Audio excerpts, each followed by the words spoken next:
This is going to be one of our fun and entertaining shows. As you can see today, I'm the bride for a few moments because we're going to be talking to the director and the groom from Tony and Tina's wedding. And as you'll see on the table, we're celebrating my Halloween birthday today because Sally was kind enough to bring all of these things. And we're also celebrating Halloween. So you may see this after Halloween, but you're going to get an opportunity to see Tony and Tina's wedding for quite a while after Halloween. So I'd like to have them introduce themselves to you, and we can tell you a little bit about it. Sally Nutini Palsamo. I always say it the Italian way. Parmesano. Parmesano. I'm not Italian, so I don't say it the Italian way. But we're going to be telling you about our experience at Tony and Tina's wedding, too. So first of all, introduce yourself. Hi, I'm Mitch Conti, and I play Tony Nunzio in Tony and Tina's wedding. You are the groom. I am the groom. I'm the guy getting married. I get to wear the white tux, and I get to marry the beautiful wife. Have you done that for real yet? No, I have no ring on my finger.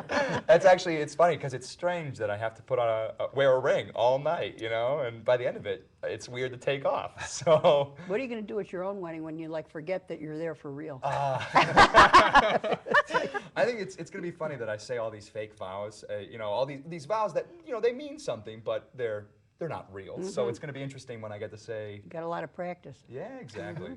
And that was at the Resurrection Church, right? Resurrection Lutheran, right there. Okay. And you are? My name is Paul Stroley, and I am lucky enough to direct Tony and Tina's wedding. So. You yourself are an actor also, I right? am. Primarily an actor. I do a lot more acting than directing. So tell us what you've done in the past. Oh, well, I just shot an episode of Chicago PD where I played a sleazy lawyer, which was not really that long a drive for me. The shyster. I did, yes, a shyster. Shooting a film next year called Wake with a great production company called Miracore Productions out in Los Angeles, where I lived for about 20 years until moving back here. I did an episode of Untouchables, actually, which fits with what Mitch does during the day with his crime tours in Chicago. I was the gun runner to the Capone family in that one. And, you know, just like any other sort of jobbing actor, just taking the work where we can get it. I did actually here in Chicago, I did 5 commercials with Michael Jordan for Chevy Blazer years ago.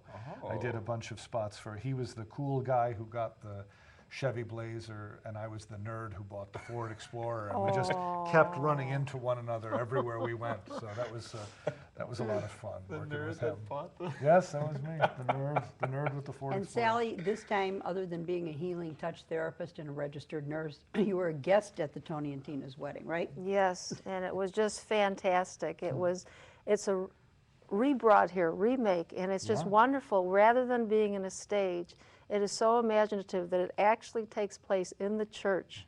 So it's like a real wedding. And then you have to leave the church and walk to a restaurant. I mean, so it really was like being a wedding, that interaction. You're just not sitting there watching. One of the reviewers had pointed out that having that backdrop of a very stoic, you know, real church sort of really heightened the comedy because, you know, church laughter is the best kind. When you can't laugh, you laugh all the harder.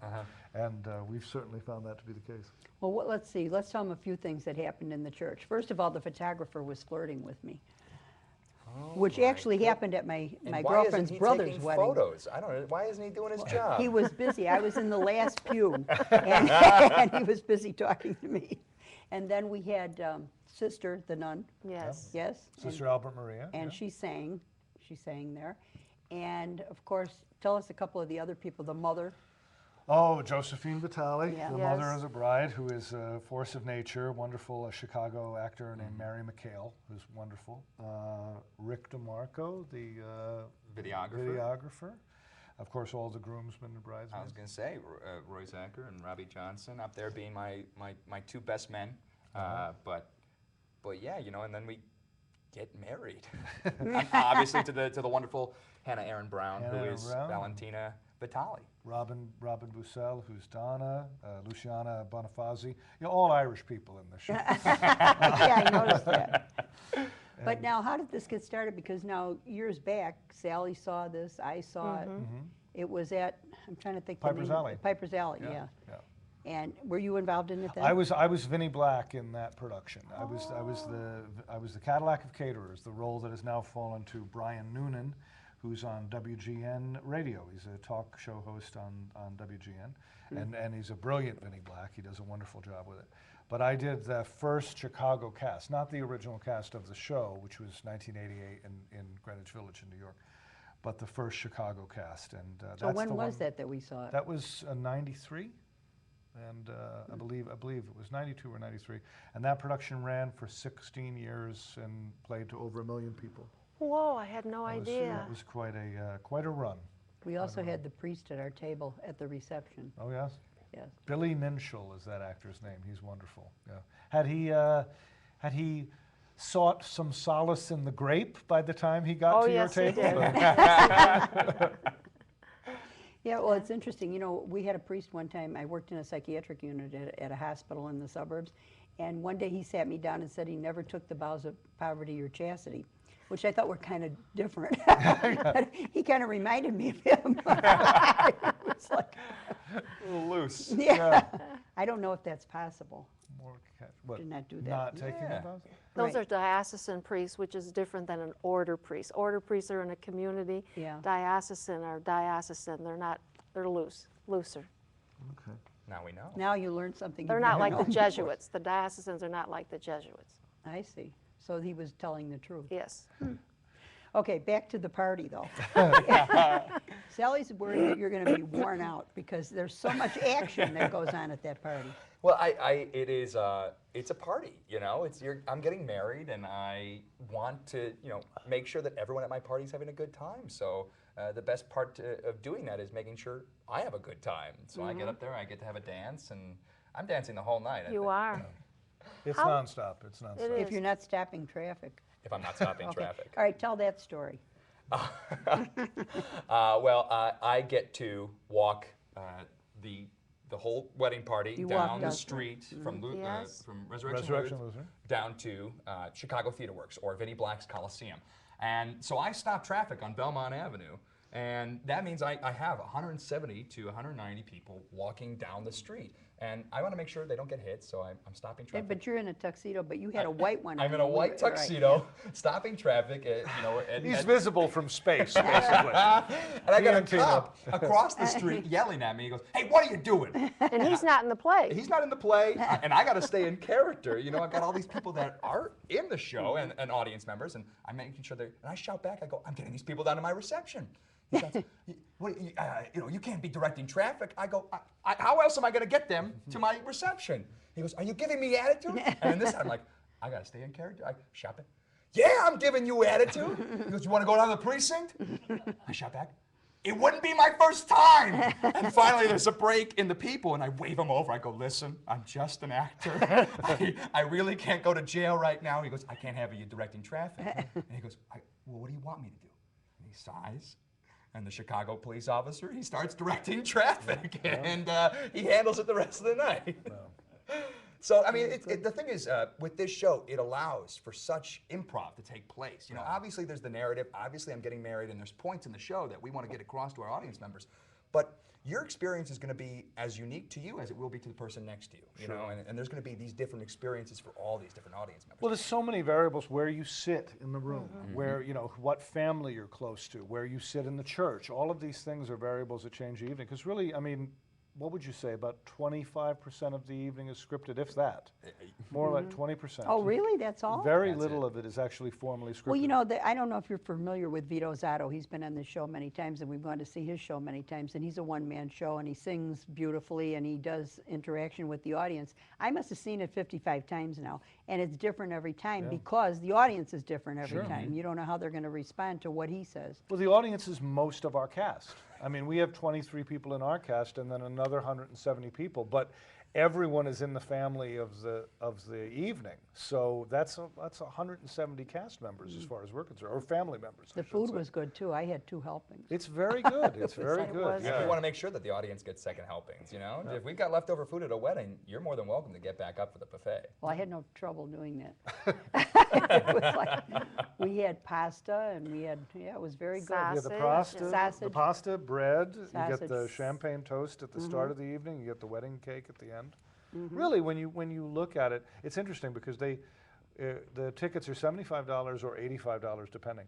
And when they did this show in 1988 in New York City, the tickets were $75 and $85 at the same time. Of course, So- everything in New York. But still, when I you mean, here it consider that wasn't it's like well that then. over, 20 years ago, Yeah. But, you weigh that against an evening out with dinner and all that. I think it's still a very Oh, yeah, decent you would pay value. that much definitely Yeah. for dinner with no entertainment. Sure, Yeah. sure. So, Sally, what else did you have to say about it? Well, it was You just just- fun because it really mimicked was a wedding. I mean, you have the awkward moments, people doing things or saying things Getting drunk. inappropriately. People don't agree or don't like one another. I mean, it was just wonderful. You sit at the table, you don't know anybody. I mean, so it really was very imaginative and interactive. It was fun rather than just watching. You say interactive, and I actually like to even go a step farther than that. I don't know if Mitch would agree with me on this, but I actually say immersive. Well, Because that's you're it's like being dropped into the wedding, You're right. You're so surrounded by it, and I think another thing that I always like to stress in telling people about the show is that, and I hope this was your experience, and I hope this was your experience, that you're only as involved as you want to be. You're never victimized, you're never Right. pulled up to do something that you don't want to do. And, we get both types at the show. We get people that are more Yeah, involved. we were in kind of the waiting for cast. the groom to pay more attention to us, though. Really? But he was busy with the bride and the Well, Keeps me distracted. Yeah.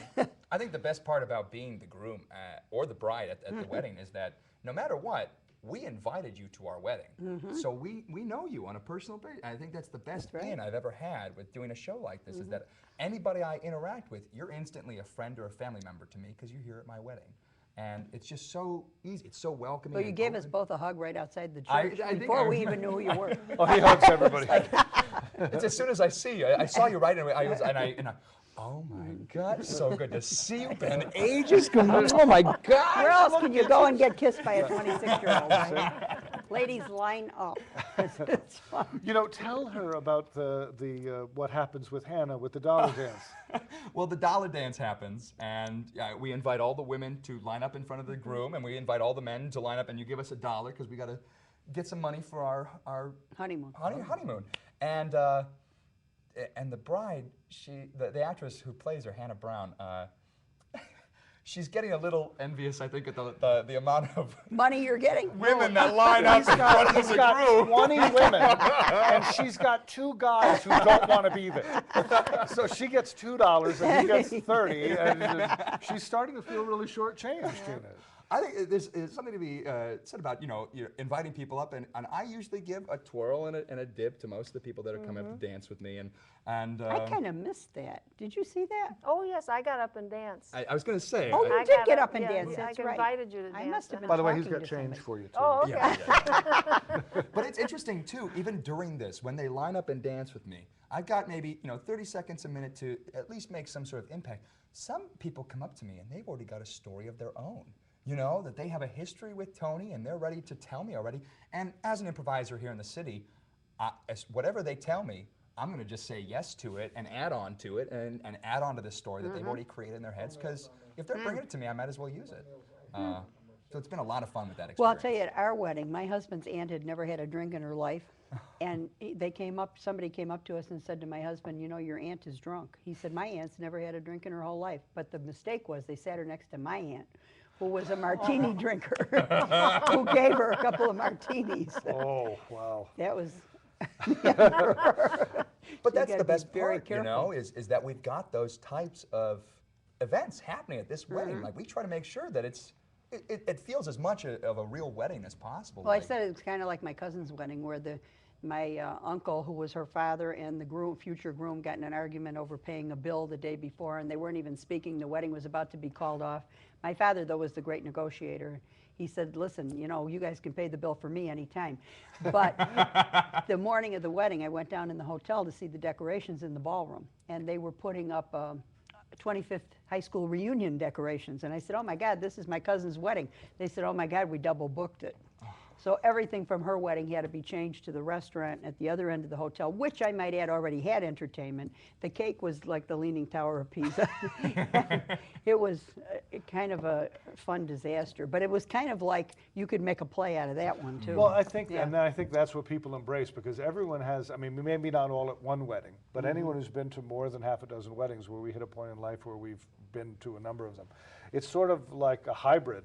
The show is sort of a hybrid of the weirdest or funnest Yes. or most embarrassing things to happen at various different weddings, just all in one evening. I think they actually had a play in Chicago a few years back called My Cousin's Wedding too. There have been a There was. lot of variations on this after the fact.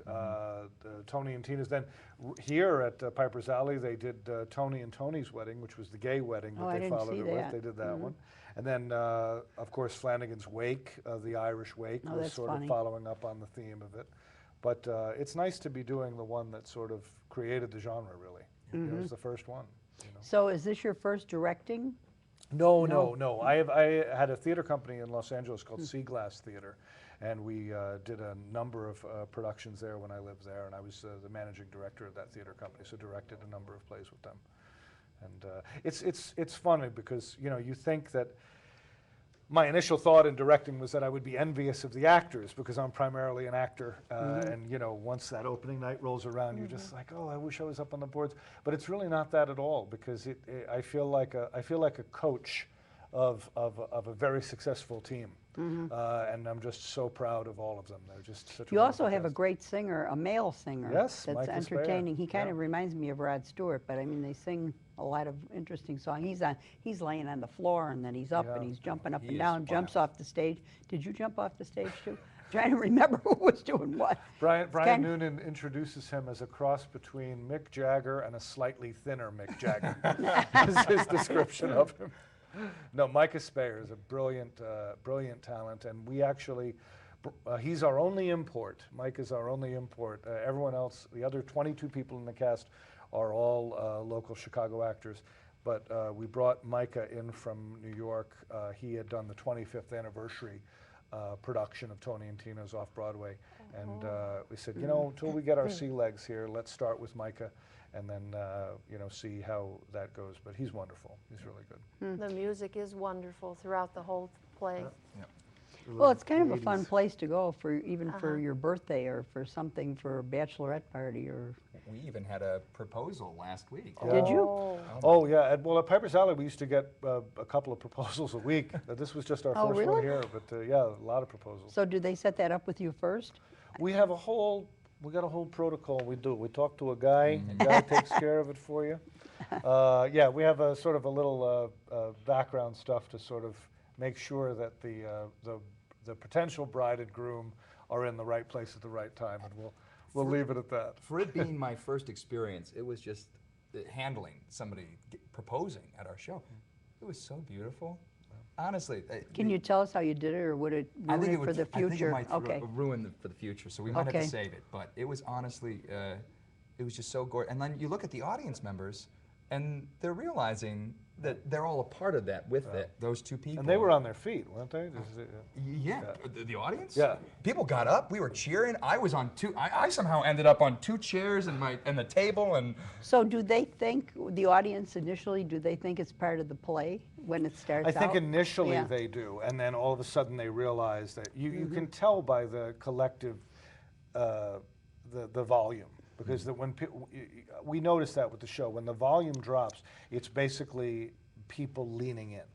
So you know, okay, they realize that something special is going on, because as you saw from the show, the volume-wise, the roof just comes oh off yes, the place. very loud. It So, is loud. yeah. Very That's loud. the way weddings are right now. Yeah.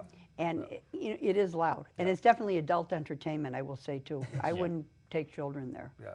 We say Although they may cut- not know what's going on. Cutoff's about, we usually say about 13 or so, because it's not really, I mean, there's no bad language or anything like that. It's just that, and, you know, but it's risque, but not, you know, tasteless. A lot of action. Not action. A lot of action going on. You got to pay attention. And I'm thankful for it being loud. I'm a very loud individual, so for me Are to you? seem like a normal Yeah. volume. Mitch doesn't need a mic. He's the only one who doesn't need a microphone. What sign are you? I'm Aquarius. Oh, so everybody likes you. Everybody likes Aquarius. Is that what it is? Yeah, what are you? I'm a Cancer. Oh, so everyone- And you're a nice guy. but no one likes me. So And then there's Sally, and she's an Aries. what are you? I'm a Scorpio. Okay. So you have to, the most loyal ever, but you got to be careful. Oh, okay. People always say I'd never cross a Scorpio, and then they proceed to do it. So Oh, it's like they're not really scared of me. Yeah, Halloween is definitely a Scorpio thing. And is it your actual birthday? It is my actual birthday, so we don't know if I was a trick or a treat. So like, wasn't Houdini's birthday Halloween as well? I don't know, was it? I believe it was. I believe he was born on Halloween. I'm not sure. Well, I don't know. I didn't know it was Halloween when it was happening, I don't think. And I was born very early, and that's not normal for me either. They induced it early, Oh, okay. or I would have been asleep longer in the day. But it's a fun birthday to have because I'm the queen of Halloween now. Oh, Right. okay. But you did a one-man show Yes. for quite a while. Tell us about I did a that. one-man show called Straight Up with a Twist, which sort of kicked off the whole metrosexual craze, I like to think. So explain that to us. It's What does that mean? well, the premise was the subtext or the line for the title was Straight Up with a Twist. The world's a cruel place when you're a straight guy with good taste and a great eye for color. And that was just about traffic in stereotypes and talking about, you know, the way we perceive people, and that you know, one assumes one is a particular type of person because they know food or fashion or any of those things. And I wrote it at the suggestion of my wife because she thought she said, this is a niche of the male population that is not really addressed because there's a lot of you out there. The whole mindset being that those of us that grew up in the 70s and 80s, women said they wanted sensitive men. So we all learned how to be sensitive, and then the women changed their mind. And they thought you were gay. So then we were stuck saying, no, you said you wanted this, you know, and then they go off with the football player. So so that was the premise behind it. They like the and- bad boys for exactly, real. Yeah. exactly. And as Is I she say, an actress then, your wife? no, my wife is a social scientist. She Oh, does okay. research and So evaluation. that's how she knew. She's a social Yes. scientist. Yes, they're a sociology major, but Great observation. And you said it ran for how long? it ran for, well, I was on the road with it for 9 years. I did 1,400 shows. Wow. Unbelievable. We went all over the country, and we wound up off Broadway, ended off Broadway, and it was filmed as a Bravo special. And you play how many people? I played 12 people, everyone in my family. My mother, my father, my brother, my sister, You psychiatrist. change teachers. costumes, or you just All with talk? lighting and music. Just same costume, all with lighting and music and props. And you did it here too. I did it here for about 6 months. Yeah. Chicago is a great, one of the best live theater towns, just in terms of reaction from the audience. People are so willing to play. Can One you- of the reasons that Tony Can and you Tim- give us a little insert of any kind of, or excerpt of any one of the people in that? Well, my father would say when Paul is half Italian and half German, so he is very passionate in his need to control the world. And my mother used to say that he's half Italian and half German, so he suffers from low self-esteem because all of his ancestors lost World War II. So, and of course, the one thing that used to always kill at the end of the night, the line that used to always do well, was my wife, you know, I would say at the end that my wife and I, we have our, you know, problems just like anyone else, but we get along fine now, except, you know, she's going to put the pillowcases on the bed with the openings facing in. I mean, what are we, animals? You know, and that was the whole mindset was very, very well embraced. You said it's on your website? Yes, How can people see it? they can go to my website, paulstroley.com. That's PaulStroley.com, and they can watch clips there. Actually, the whole broadcast is there. It's about an hour. You get to see me with brown hair. That's how old it is. Way back when. They get to see before- pictures of me with brown and black hair too, not on your website, in other places. My twin, my other twin. But thanks for asking. And Ed, what do you do during the day? I- You talked about crime. Yeah, I work at Chicago Crime He's a Tours. criminal. I'm a criminal, and I also work for a record company called Sugar Records. But yeah, I do tours on Michigan Avenue, and I talk about Prohibition-era crime. You stop traffic there too? With a bus, yeah, with a bus I do. But yeah, I will, like, I'll march 40 people down to the Biograph Theater. I talk about the death of Dillinger, and I talk about the St. Valentine's Day Massacre, and anything that you want to know about Prohibition-era crime, I usually have knowledge of. Well, my husband was a Chicago police detective in robbery and SWAT team and things, and one day he was turning onto Michigan Avenue, and I thought he went through a light, and a policeman tried to wave him down. And I said, "Why didn't you stop for that policeman?" He said, "Because he can't catch me. He's on foot." I said, "But you can't outrun Motorola. They're after you, they're going to catch you." That's very true. But yeah, so we had some exciting things. He stopped quite a few fights on the road that were things going on. He normally would never stop anybody when he was with me, and he didn't write tickets because he was always in specialty units, but he had a ticket book. And one time there was a guy cutting people off. He was drunk and everything. He said, "Karon, I got to pull this guy over because he's going to kill somebody." Pulled the guy over. The guy said, "I can make a phone call." He said, "Yes, you can." The guy didn't have a cell phone, so he said, "You can do it right here in this construction deal that was sitting there." So the guy went and made the phone call, and suddenly we were surrounded by squad cars because the guy called in and said my husband was impersonating a police officer. So we were surrounded by policemen. The guy obviously got the book thrown at him. Yeah. I was after going that. to say. But yeah, that'd be a good play too. You can. Oh, yeah, just speak, Make just speak notes. into the inkwell. I'm recording all of this. Actually, we are. Actually, we are.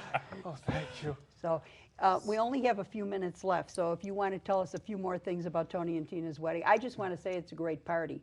But you can't expect that you're going to have loud music, you're going to have entertainment, you're going to have fun, you're going to meet new people. You're not going to know who the actors and actresses are sometimes, because there was one lady that played a guest, and I just thought she was really, you know, there with us, with the press. Right. And then, of course, you had the video guy with a fake video camera, and he was videoing everything, so you didn't know whether he really was doing it or not. The photographer who was a flirt, the priest who was drunk. I mean, we try to get everybody there, you know. I know. Did a good job.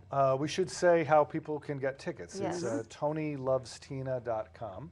And we should mention that there's the two price structures. There's the $75 ticket, and then the $85 ticket is the VIP seats, which are sort of on the perimeter of the dance floor. Okay. We always say if it was a boxing match, which it is sometimes, it would be ringside. Those seats would be Okay. ringside. And of course, it all takes place at Chicago Theater Works on Belmont Avenue. Okay, well, thank you so much for joining us. Thank you for inviting us to the wedding. Of Sally course. and I had a So much. wonderful time, and thank you for joining us today. I hope you'll get a chance to go and see Tony and Tina's wedding up until December, when? 30th. 30th. Yep. Okay, thank you for joining us. We'll see you next time.